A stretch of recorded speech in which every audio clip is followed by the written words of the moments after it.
Well, hello there, friends and followers of the No Talk Motorsport Workshop and NTM Garage. We're outside the workshop today, and today's subject, the Wombat. If you recall watching the Historics weekend, we unfortunately had a little bit of a temperature issue with the Wombat. She was getting a little bit warm, going through the tunnels, heavy traffic, up and down certainly up some of the steeper hills on the M1 heading south down to Goulburn. On the weekend, we used the Wombat to take Morticia over to Ringwood Park for the hill climb, which was a great success. If you haven't caught up on that video, you need to have a bit of a look. Some of the cars that were really good at the hill climb. We set a PB, so head back there and look for the Ringwood Park hill climb with Morticia. But back to today. Today, unfortunately, the old girl on the way home got really hot.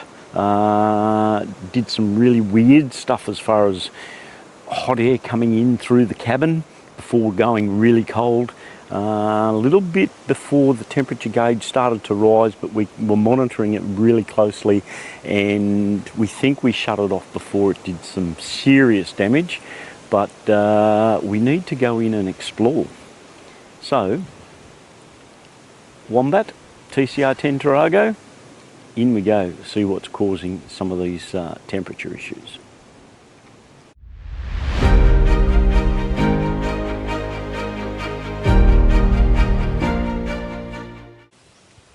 Now, for those of you that are fans of the TCR10, or perhaps those of you that don't know too much about Taragos but have a curiosity about them, the TCR10 particularly is the last of the Japanese-made Taragos, and it's also the last of the rear-wheel drive Taragos. After this, they changed the body shape slightly. They put the Camry motor up the front and made it a front-wheel drive. This has got the 2ZE, I think it is. I'll confirm that in a minute. It's a flat 4. Not a horizontally opposed 4 like a Subaru or Volkswagen or anything like that. It's a flat horizontal inline 4. It sits underneath the front seats, and yeah, it's a little bit unique. Now, these Taragos have been fabulous people movers for years and years and years. My sister had this very model when she had her childcare centre, and they used to go and pick up the kids for after school care and all that sort of gear. I've removed all the seats out of mine, so it's more like a van, but it's got a few more creature comforts like carpets and things like that, unlike a Hi-Ace. And it carries tools, it carries stuff when I move house, it carries loads of stuff. We've put the tow bar on the back so we can tow the track car around on it. So that's where we are with these particular Taragos. Now, if you're looking at some of the problems I've had of late with particularly the cooling system of the Tarago, let's just go and stick our nose under the front, and I'll give you a slight tour.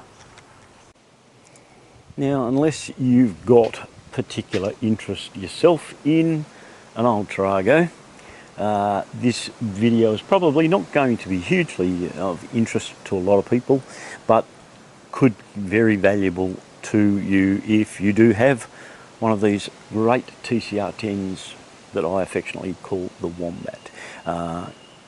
Buddy, normally such a reliable truck, does a great job towing track cars around, carrying lots of stuff, not just car parts, but whenever people move. It's great for camping. We've got the rollout on the side there, and we can put the swag beside the vehicle. But temperature is not a good thing for us today, and now that we've lifted the lid, there is a distinct smell of coolant. There's also some really disgusting looking fluids in here that probably need some attention. So TLC is definitely required on the old Wombat. We're going to start pulling her apart, dig it in, find out what's going on. Okay, well, the first and most obvious issue that we've found is that the top radiator hose had blown itself off the top of the radiator. And that would account for all of that heat that suddenly went through the cabin as we were driving along, and that loss of coolant will have meant that's why the heater wasn't coming on, because it wasn't getting any hot air, hot water through there. What we really need to know though is what caused said hose to blow off the top of the radiator. Condition of the hose, yeah, she's a little bit spongy. We might replace the top and bottom hose anyway. The other hoses that go to the control bottle, pressure bottle, they seem to be all right. So we'll keep digging, see what else we can find. So as I said, 2TZ, sorry, is the engine configuration of this, but still, yeah, 2.4 litre petrol, and look at that. There's nothing in here as far as engines go. As I said, it's up under the seats, so quite a fair way back there, but the radiator is still up here, the air conditioning and the alternator and so forth. So there is actually a drive shaft that comes from the front of the motor forward to drive the fans, drive the alternator, drive the air conditioner. But we've got a distance to travel from here at the radiator back to the engine. So there is actually these couple of pipes down here which work as an interim, and there's a hose from the engine to the back of those pipes, which I'll show you in a minute, and then there's other hoses that go from the front of these pipes up to, yeah, that's your upper radiator, and down in the other corner there is your lower radiator. So 4 radiator hoses we've got to replace, and we've had a hard time trying to find them, but looks like we're having a win on that slowly. Let's have a look underneath, which is where you find all the serious workings. Now, down there you can see the oil filter, which is actually screwed into the front of the block. You've got next to it there the thermostat. You've got the supply return line. Sorry, that's the inlet line of the cooling system into the motor. And as I say, it comes up here to where you can see the ends of those pipes there in the middle of the screen. So you've got 2 pipes here, you've got 2 pipes going up to the radiator. There's that drive shaft I mentioned to you that goes forward to all of the ancillary workings. So yeah, they're an interesting piece of work. As you can see at the thermostat housing, the thermostat is mounted upside down. Water pump in behind it. We've had a hard time finding a thermostat, but we did manage to track one down. We'll have to just rip that thermostat cover off and change that one out and clean up a bit of that scunge that's in there and start putting the old girl back together, and hopefully this is going to sort out what was giving us a bit of a cooling problem on the old girl. Okay, well, some days have passed, quite a few in fact. We have finally received the bits we needed to put the Wombat back together. It's taken a lot of research to actually find the correct part numbers, then find somebody who actually had stock of what we were after. Yeah, it's been a challenge. Poor old girl. You'd think it was like 150 years old. The poor old thing's only a 97 model. Good God. Anyway, the good news is new thermostat in down underneath, which you saw where that thing is, upside down and down the bottom. 4 new radiator hoses. We've got it all in, new lot of coolant. We did an oil change while we were there. So now it's just a matter of putting it on the ground, taking it for a drive, and let's hope that the old girl is back in running order. We can get down to the track with Morticia hanging off the back. Let's have a look.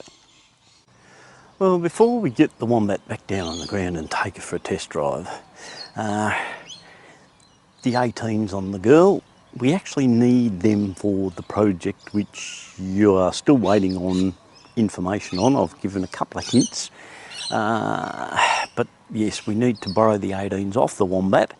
So before we put them on the ground, while it's easier because it's up in the air, we thought we'd get the big girl's old 16s out of hiding. Now they've been in hibernation under a tree. They've gotten pretty crusty with a lot of leaf litter, fair bit of mulch growing in there, so we'll give them a wash and we'll put them on. Well, we gave the 16s the first up coat with just your basic car wash, the brush over there the sponge over there in the bucket. I got a lot of the crustiness off, but yeah, the poor old things have copped years of abuse out there in the elements. Lots of stains and leaf litter, so we've given them a spray with some mag wheel cleaner. Leave that on there for a couple of minutes. They're certainly never going to be like brand new, but hopefully we can get them to at least look half respectable when we put them back on the old Wombat. And with that, the old wheels are cleanish, so let's put them on the Wombat, just like so.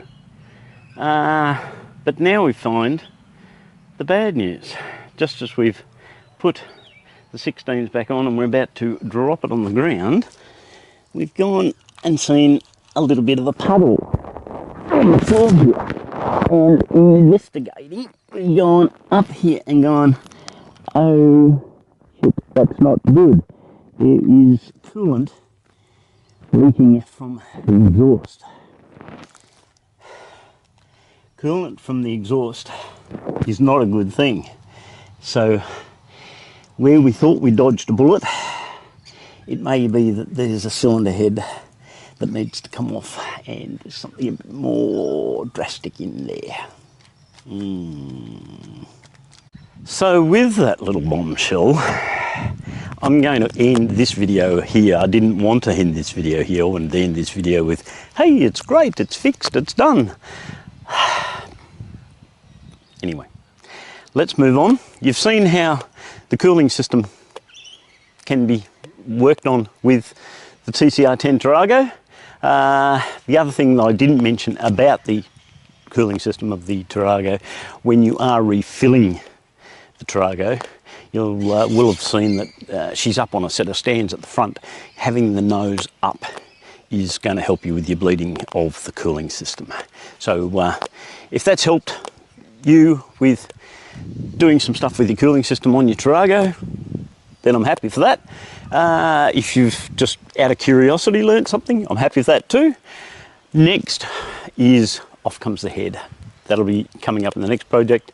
We've also got a bit more footage of the new project that I've sort of let out a couple of little teasers on, a few more teasers coming. So you've seen the headlights, you've seen we're putting 18s from the Wombat on it to get it mobile. A bit more activity coming on that soon, but not too much to give it away. Keep watching, lots more content still to come. Thank you.